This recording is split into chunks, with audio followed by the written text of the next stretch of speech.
Hello tout le monde, bienvenue dans notre chaîne Vie de couple chrétienne et réalité. Nous sommes là aujourd'hui en mode mariage coutumier à l'occasion de nos 8 ans de mariage. C'est un plaisir pour nous de partager notre expérience et parler un peu de ce que nous avons eu comme leçon pendant ces 8 ans. Nous allons faire une série de vidéos que nous allons aborder 8 points. Et dans chaque vidéo, nous allons aborder au moins 2 points. Et comme ça, on va marcher tout de suite. Ok, ça marche. Merci beaucoup, chérie. Donc, d'abord, j'ai les anniversaires à nous. Ça fait quand même, on n'a pas beaucoup grossi, puisque les mêmes habits qu'on avait portés il y a 8 ans de cela, voilà, ça est là. Le mien aussi, ça tient très bien. Voilà, bon, voilà. Donc, on n'a pas grossi en 8 ans. On a conservé les mêmes tailles. Donc, quand j'étais d'été, j'étais habillé comme ça. Toi aussi, tu étais habillé comme ça. Et donc, on a conservé nos tailles. Ça va, bravo. 8 ans, c'est pas 8 jours. Hein, c'est quand même beaucoup d'années d'apprentissage, des déboires, des erreurs, des hauts et des bas. Mais le Seigneur a permis aujourd'hui que nous puissions vraiment être fiers de notre expérience. Donc, du coup, nous allons parler sur 2 premiers points. On va faire une série, comme ma femme vient de dire, des 4 vidéos. Dans les 4 vidéos, nous allons expliquer 8 points. Et les 8 points là, c'est pour commémorer nos 8 ans de mariage. Donc 8 points, chaque vidéo on va traiter au moins 2 points pour avoir au moins 4 vidéos pour faire 4 fois 2, 8. Voilà un peu. Donc pour ce faire, le frère Omaric va enlever le chapeau. Ça c'était pour l'introduction, le chapeau peut quitter. On va commencer. Alors, on va parler sur le premier point, l'amour du début. On va parler sur l'amour.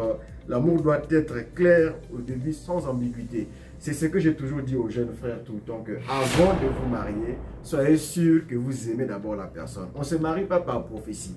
Tu peux avoir une prophétie, mais il faut que tu l'aimes. On ne se marie pas aussi seulement parce que tu as vu qu'il a l'argent. L'argent peut finir après.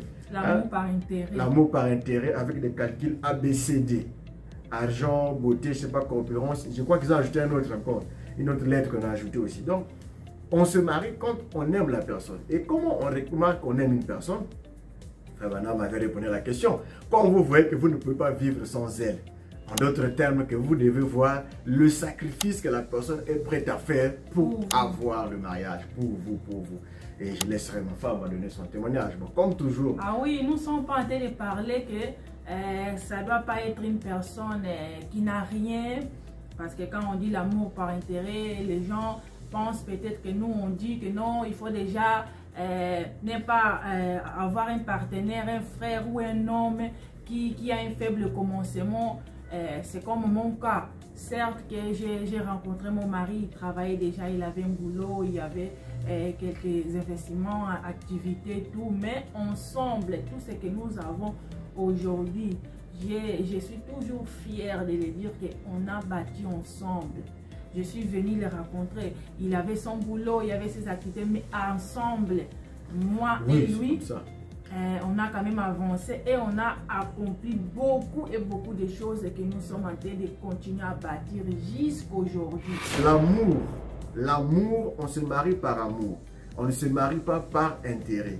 Pourquoi on se marie par amour? Parce que seul l'amour supportera tous les restes des points que nous allons parler. Vous pouvez épouser un homme qui a l'argent. Mais si vous ne l'aimez pas, vous allez voir que l'argent que vous avez suivi ne va pas servir à grand chose après.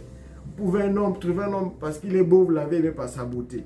Mais quand il va vraiment manifester son comportement, son vrai caractère, comme disait un homme, que personne ne peut savoir qu'il est vraiment marié avec une femme tant qu'il n'a pas vécu avec lui 25 ans. Ça veut dire un quart de siècle. C'est là qu'on reconnaît qu'on est marié. Ou encore, tant que tu n'as pas fait même 10 ans avec elle, tu ne sauras jamais de quel bois elle chauffe. Donc, voilà pourquoi il est important d'aimer. Et on aime une personne, c'est qu'on est prêt, comme dit Favanam, que tant que tu ne peux pas être prêt à mourir pour elle, ne l'épouse pas. Tant que ta vie sans elle n'a pas vraiment d'impact, tu sens que si elle n'est pas là, ma vie ne marchera pas, ne te marie pas. Si tu penses que tu peux pourtant vivre sans que la personne soit là, laisse-les. Quand tu verras que vraiment c'est là, il faut qu'elle le prouve. C'est comme ma femme. On a eu beaucoup de batailles pour qu'on s'est marié, on s'est aimé. Mais il fallait lutter contre ces batailles, que ce soit à l'église, que ce soit à la famille, que ce soit les gens qui ont dit, ceux qui ne m'aimaient pas aussi, qui ont essayé de la décourager. Moi aussi de mon côté, on m'a aussi découragé.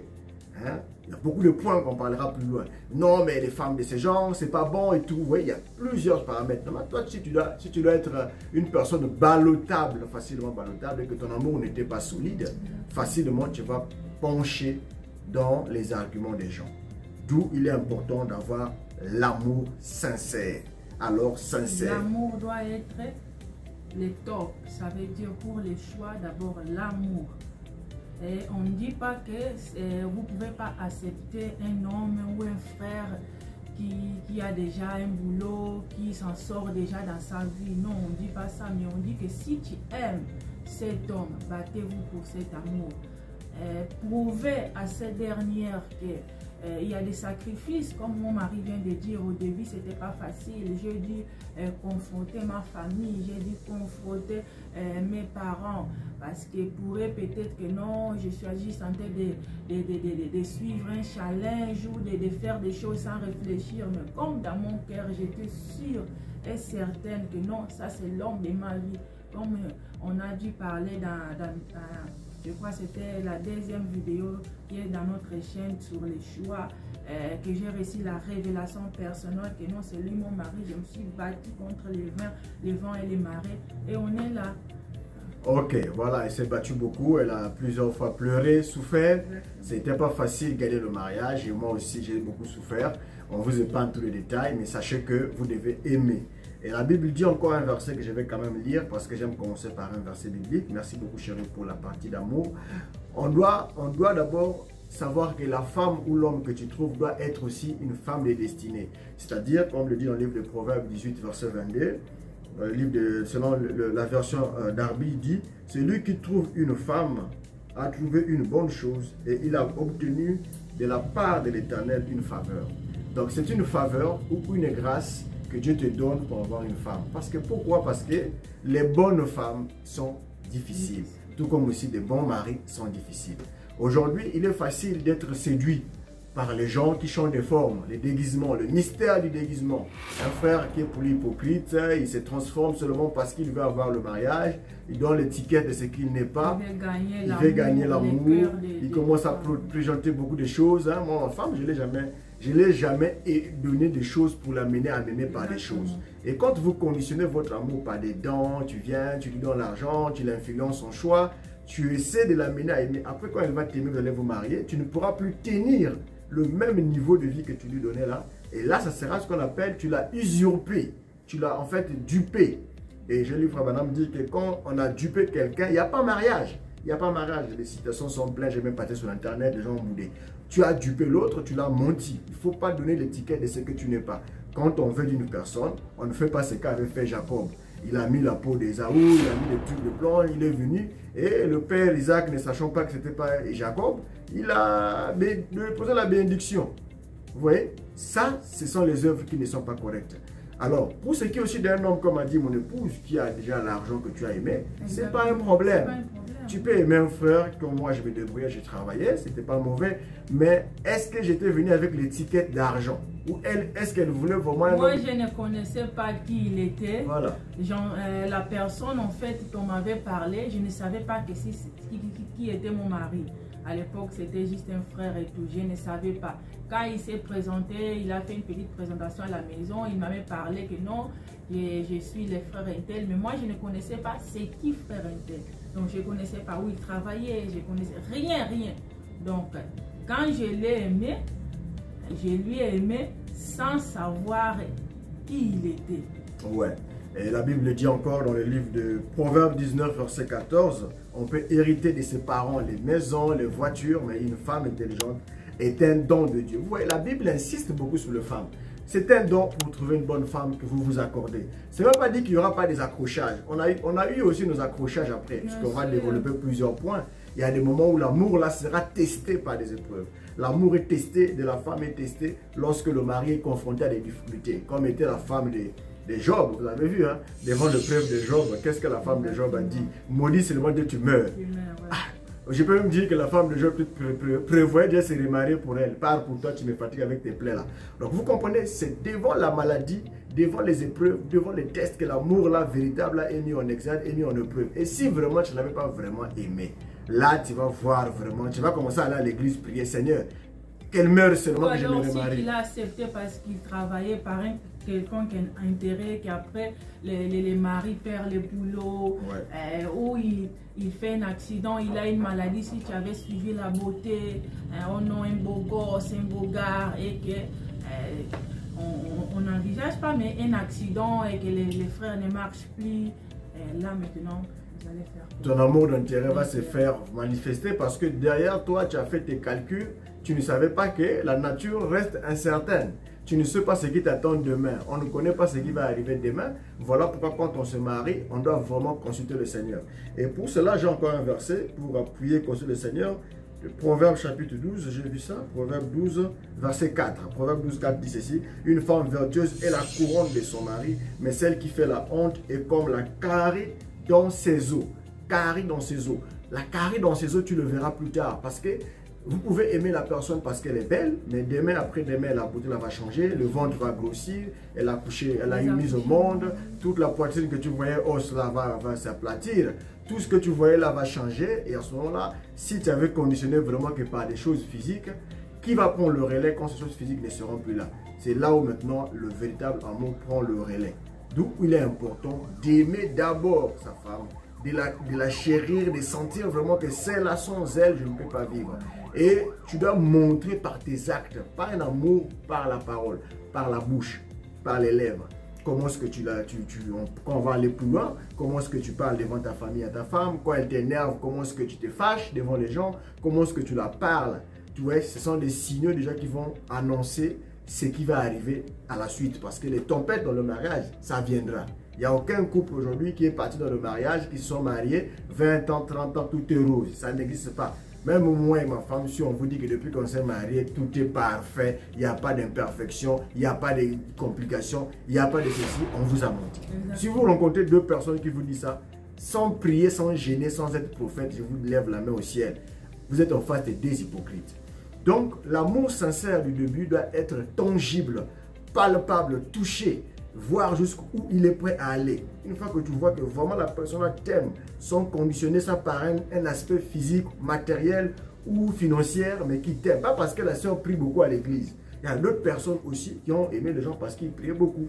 Ou parce que la sœur, comme ma femme, elle est belle, là j'ai aimé la beauté. Mais oui, mais après cette beauté-là peut passer. Est-ce qu'en dehors de la beauté, elle peut être fidèle à toi? Est-ce qu'en dehors de la fidèle, tu peux lui faire aussi confiance? Est-ce que tu vois, il y a plusieurs paramètres qui vont au-delà de la beauté. Si toi, tu avais seulement aimé la beauté, cette beauté-là, quand elle t'énerve, tu ne la verras plus. Hein? Nous, les hommes, on sait. Dès que la femme t'énerve, même si elle est la plus belle, dès que tu connais une femme intimement, elle devient normale pour toi, il n'y a plus de mystère.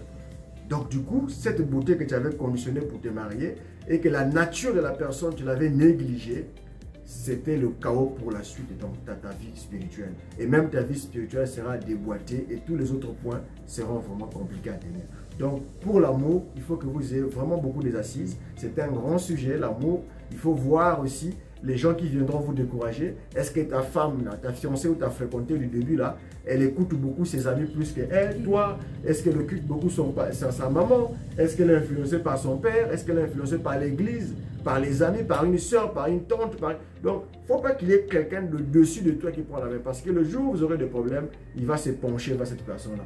Et si la personne a la main sur elle, que ce soit son père, sa mère ou bien n'importe qui, ça sera le chaos. C'est lui qui va commencer à dicter la conduite de votre foyer, malheureusement.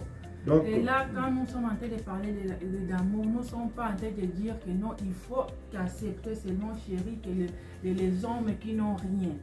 Hein? Même si vous allez aimer un frère, un homme qui a déjà un boulot, accompli déjà dans sa vie, mais vous allez bâtir maintenant une vie ensemble. Bien sûr. Et vous pouvez aussi, de la même sorte aussi, aimer quelqu'un qui n'a rien, un faible commencement, et ensemble aussi vous allez monter. Donc là, nous sommes en train d'insister sur l'amour, que l'amour doit être vrai. Pas aimer quelqu'un qui a déjà un boulot à cause de son boulot que tu vas l'aimer, ou à cause que non, il est déjà bien, il a déjà construit, il a déjà... Non. Si tu aimes pour de vrai, même quelqu'un qui n'a rien, vous allez monter ensemble. Les faibles commencements aussi, ensemble, est très très important. Ouais, c'est même bien de commencer ensemble dans la souffrance et d'avancer ensemble après. Comme moi à l'époque, je travaillais déjà, mais je n'étais pas organisé. J'étais tout le temps en train de faire que des aides aux frères, j'ai donné la famille, j'avais même commencé mon chantier que j'ai jamais fini. Il doit y avoir un changement avant il faut qu'il y ait et après, oui. une transformation de ta vie dans le célibat, de ta vie dans le mariage. Il faut qu'on sente qu'il y a eu un delta T.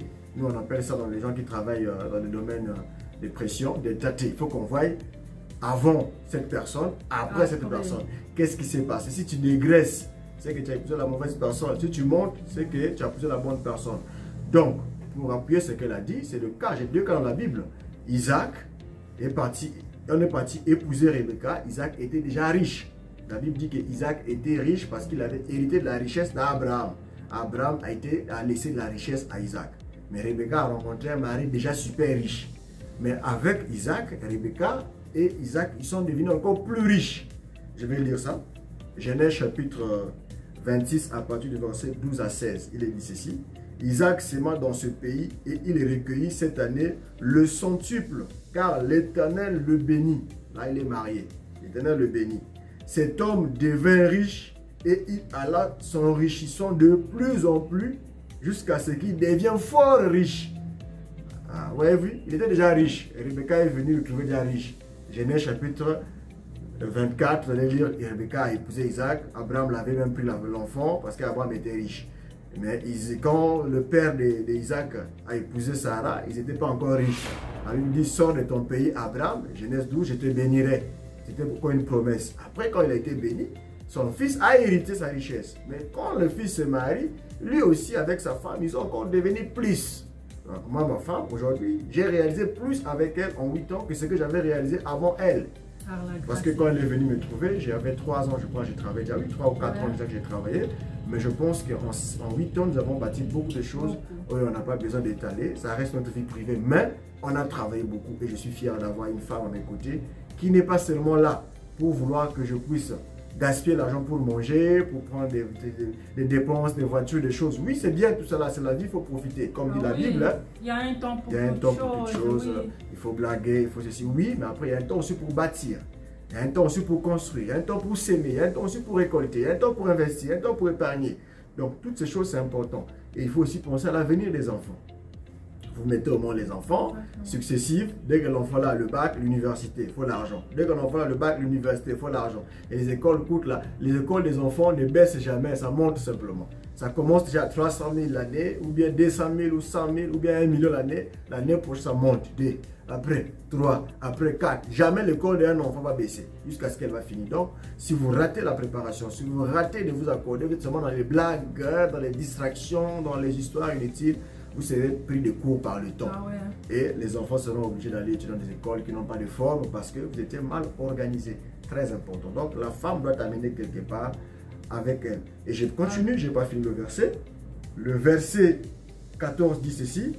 Il avait des troupeaux de menu bétail, des troupeaux de gros bétail et un gros nombre de serviteurs. Donc, il avait même des gens qu'il payait. Aussi, des Philistins lui portèrent envie. Donc, la richesse qu'il a eue avec sa femme Rebecca a amené même la jalousie aux Philistins. Verset 15. Tous les puits qu'avaient creusés les serviteurs de son père du temps d'Abraham, son père, les Philistins les avaient comblés et les remplis de poussière. Abimelech dit à Isaac, écoutez la jalousie. Va-t'en de chez nous, car tu es beaucoup plus puissant que nous. Donc, la bénédiction d'Isaac avec Rebecca a tellement été forte que même le roi Abimelech n'a pas tenu à dire, on n'arrive plus à te supporter. Voilà, donc c'est important qu'une femme t'apporte vers un point A, vers un point B, qu'on sente quand même qu'ensemble vous avez bâti. Ne régresse pas l'enfant de plus à cause de tes envies, parce que vous les femmes, souvent quand vous vous mariez, c'est toujours en mémoire des pâtés des autres. L'amour supporte, l'amour est patient dans 1 Corinthiens 13.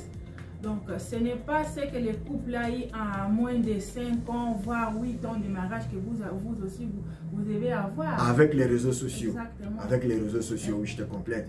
Quand vous voyez tout, les réseaux sociaux, un frère qui montre que les bons côtés, avec sa femme à l'hôtel, avec sa femme dans une chambre, avec sa femme dans un yacht, avec sa femme dans un bateau, toi, tu commences à mettre la personne en fond de plus. Ils n'ont pas le même niveau de vie. Ils n'ont pas les mêmes responsabilités. Ils n'ont pas les mêmes charges. Ils n'ont pas les mêmes priorité. La vie, c'est un problème de priorité.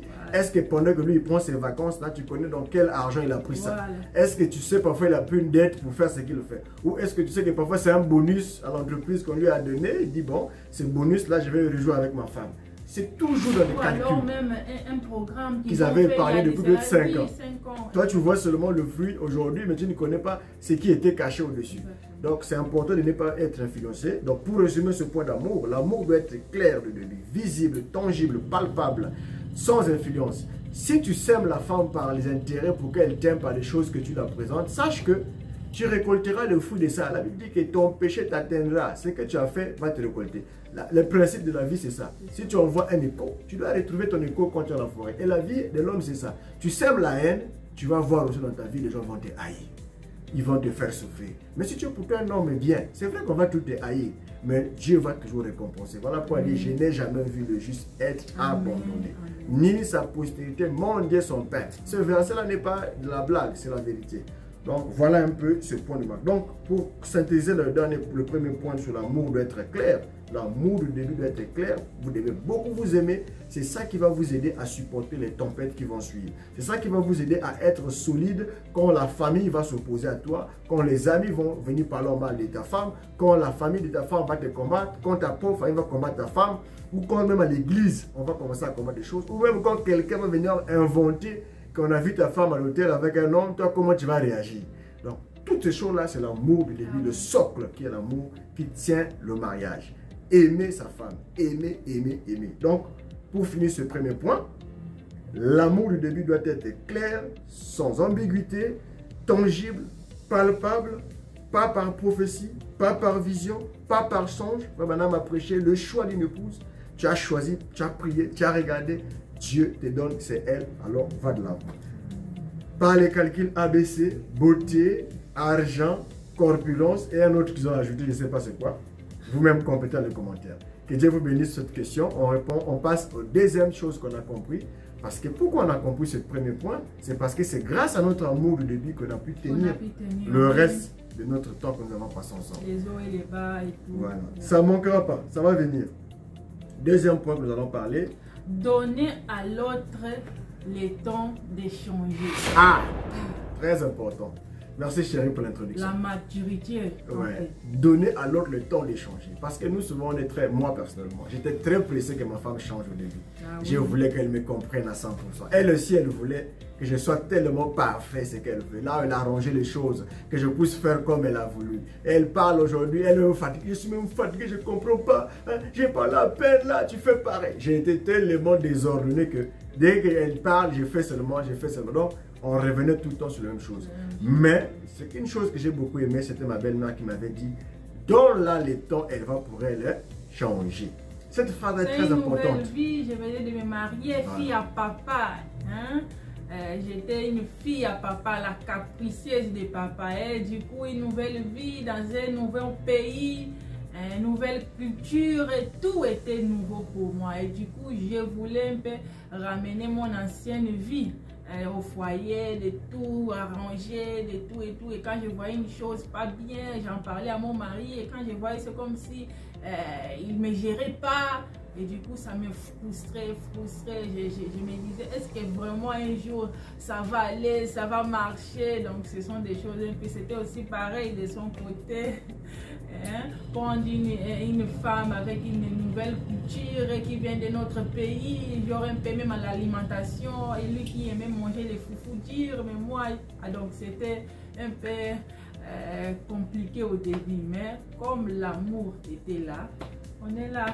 Hein? Ouais, c'est ce que la Bible dit dans le livre de Colossiens. Si quelqu'un a quelque chose de se plaindre envers l'autre, supportez-vous les uns aux autres. Je vais lire ce verset pour parler un peu de ça. Voilà, Colossiens chapitre 3, à partir du verset 13, il est dit ceci, supportez-vous les uns aux autres. Vous comprenez le mot? Supporter. Supporter veut dire quoi? Un support. C'est-à-dire, je vais tomber, hein, tu me supportes. Et le mariage, c'est ça. Vous êtes des supports les uns des autres. La femme doit supporter son mari quand le mari est faible. Toi, au début, tu as vu qu'elle a une faiblesse. Par exemple, elle est désordonnée, elle est sale. Comme moi qui aimais beaucoup voir les chaussures parfois sales, qui pliaient mes chaussettes. Elle veut que je change ça tous les jours, il faut changer les chaussettes. Je dis, mais non, ça aussi, tous les jours, il faut changer les chaussettes, tous les jours. C'est un boulot, ça. Vous voyez, pour elle. Quand tu arrives à la maison, il faut changer les vêtements, on va rentrer à la maison. Faut pas t'asseoir avec tes vêtements, tu es venu dehors là, directement à la chaise où on s'assoit dans la maison. C'était une vie pour moi anormal. Je dis non, mais moi quand je venais avec mes trucs, sales dans le bus, là, je m'assois même au lit, c'était normal quoi. Pour ma femme, après un temps, je dis bon, elle m'emmerde là, c'est quoi? Et après, avec les temps, je comprends, non, elle a raison. Elle a raison, voilà. Et je me suis amélioré. Aujourd'hui, c'est moi qui le fais. Même au boulot, les amis me disent, toi, tu es trop fin. Même les poignées des portes, j'ai toujours un truc pour essuyer avant de rentrer. Pourquoi? Parce que c'est une culture que je commence à développer grâce à ma femme.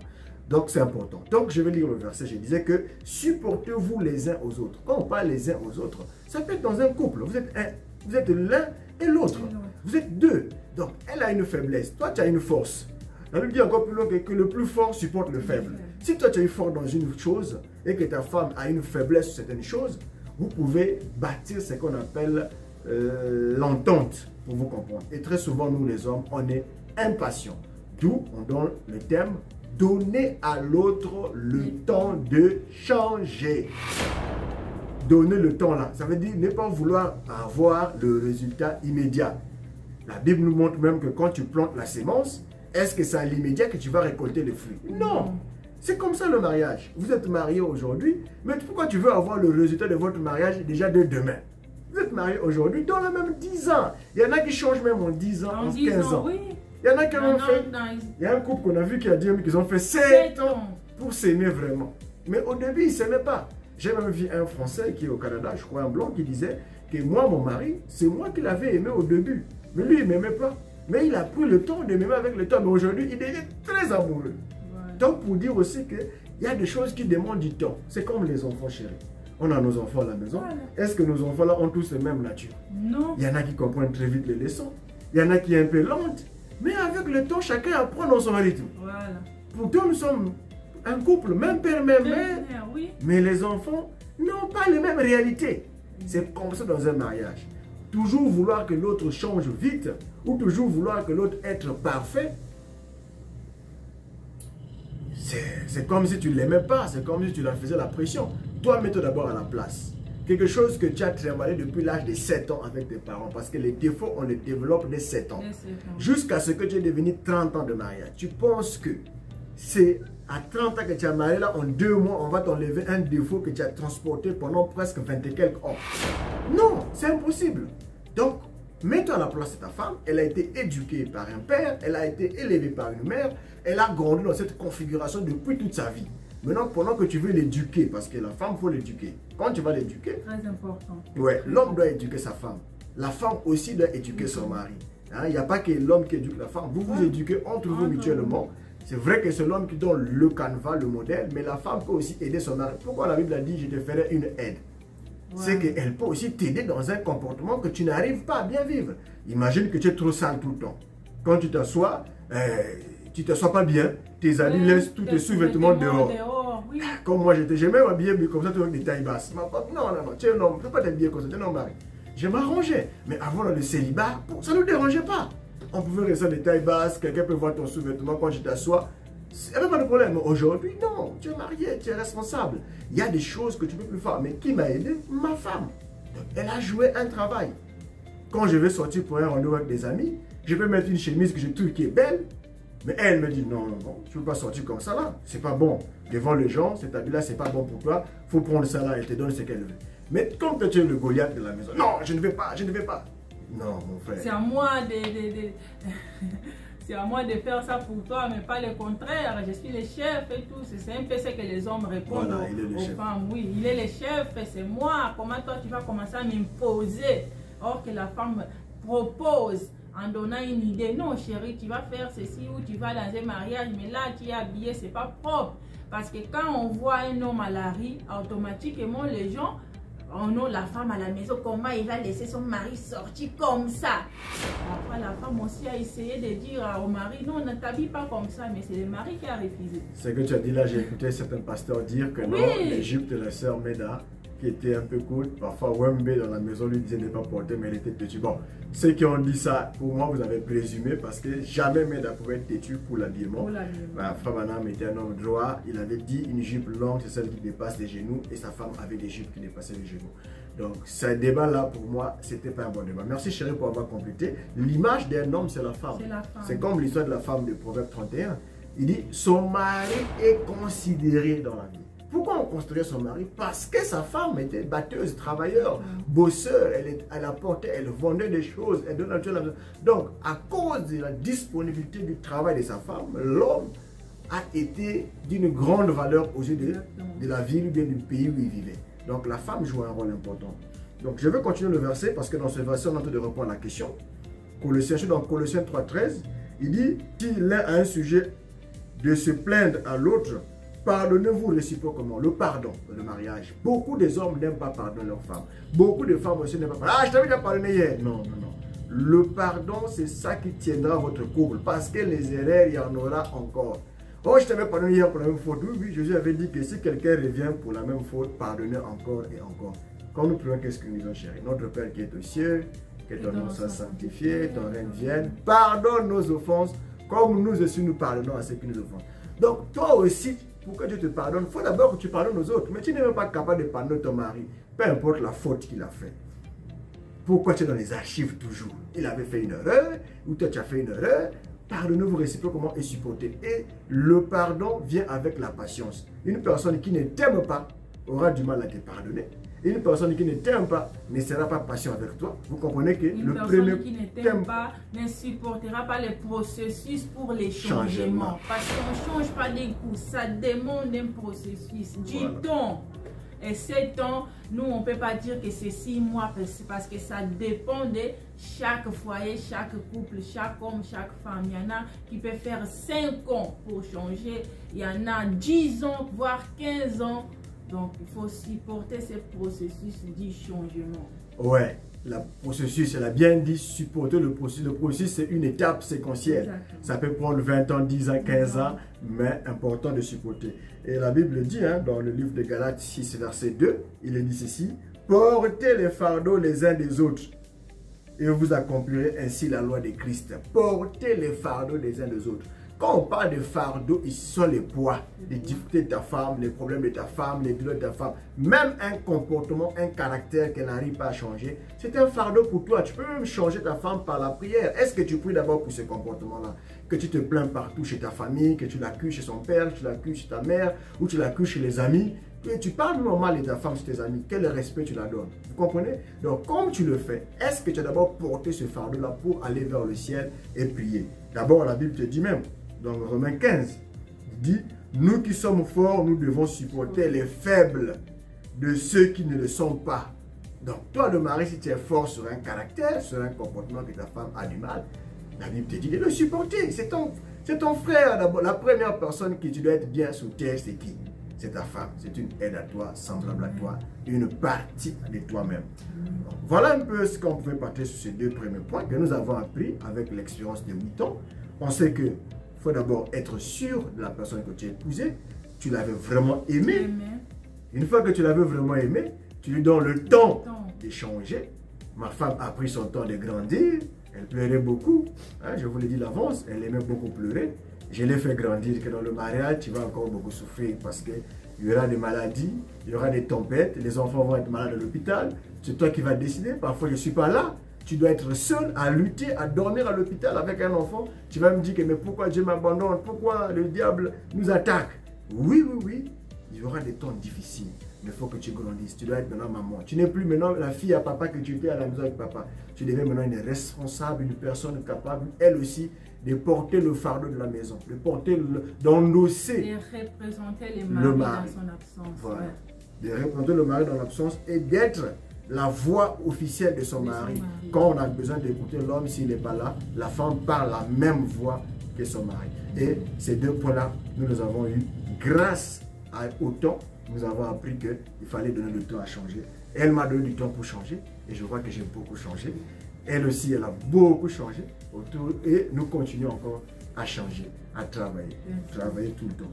Donc, pour faire le résumé de ce 2e point, donner l'autre du temps de changer, être patient dans ses faiblesses, dans ses lacunes, dans ses déboires. C'est comme une femme qui vient d'accoucher, elle ne connaît pas encore comment on prend soin d'un bébé. Laisse-la apprendre, prends ta maman ou prends sa mère ou prends qui que ce soit que vous pouvez, qui peut vous aider. C'est important d'apprendre chez les autres ce que vous ne connaissez pas. Les faibles commencements demandent du temps. Même si les enfants dans un couple n'ont pas encore... vous avez des difficultés d'avoir les bébés. Les enfants, souvent la femme est impatiente. Essayez d'être patient, de ne pas trop commencer à pleurer comme avait fait Rachel, a dit à Jacob, pas ma Rachel de ma femme, Rachel de Jacob, a dit, ah, enceinte-moi, hein, tu n'arrives pas à m'enceinte. Hein? Regarde l'autre a eu ses enfants. Jacob aussi plus de colère, ah toi aussi quitte là, c'est moi qui donne les enfants. Un débat entre le frère Jacob et la sœur Rachel parce qu'elle n'avait pas les enfants. Donc, donne l'autre la patience. Prie pour ça. Fais comme avait fait Rebecca et Isaac. Quand Isaac a su que Rebecca ne mettait pas au monde, qu'est-ce qu'il a fait? Il est parti prier. Et Dieu a répondu. Ne faites pas comme Jacob, ne faites pas aussi comme Rachel, la femme de Jacob. Pas Rachel, ma femme. Ma femme, elle va très bien, elle n'a pas de problème. Donc, c'est important. Les enfants peuvent prendre du temps, ça demande le temps. C'est comme nos enfants. Il y a des enfants qui ont du mal à parler vite. Il y a des enfants qui parlent en retard. Il y a des enfants qui ont du mal à marcher vite. Il y a des enfants qui marchent vite. Il y a des enfants qui arrivent à faire miction, pipi au lit tôt. D'autres enfants traînent jusqu'à 4 ans et puis c'est encore au lit. Ça prend du temps.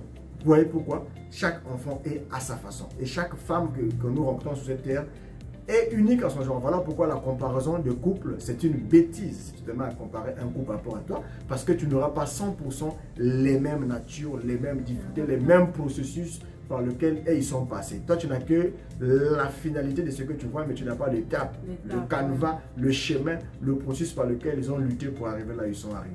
Sur ce, que Dieu vous bénisse. Prochain numéro, nous parlerons de 2 autres points qui vont concerner le point numéro 3 et le point numéro 4. Il s'agira de consulter l'autre. On annonce déjà le sujet. Il s'agira de consulter l'autre avant de faire quelque chose. Ne l'informez pas après avoir fait déjà la chose. Ça, c'est le 3e point. Et le 4e sera être unis pendant vos combats. Parce que très souvent, la désunion est la cause de beaucoup de divorces et de beaucoup de dégâts. Et le monde extérieur se moquera de vous. Que Dieu vous bénisse. Shalom, à très bientôt. Et merci encore chérie d'avoir supporté ce temps pendant 8 ans. Ciao, vive le couple chrétien, c'est réalité. N'oubliez pas de vous abonner. Vous qui regardez les chaînes sans vous abonner, Dieu vous regarde. Félicitez le travail des autres qu'ils font gratuitement avec beaucoup d'énergie et beaucoup de consécration et de privation. Que Dieu vous bénisse. Shalom. Ciao.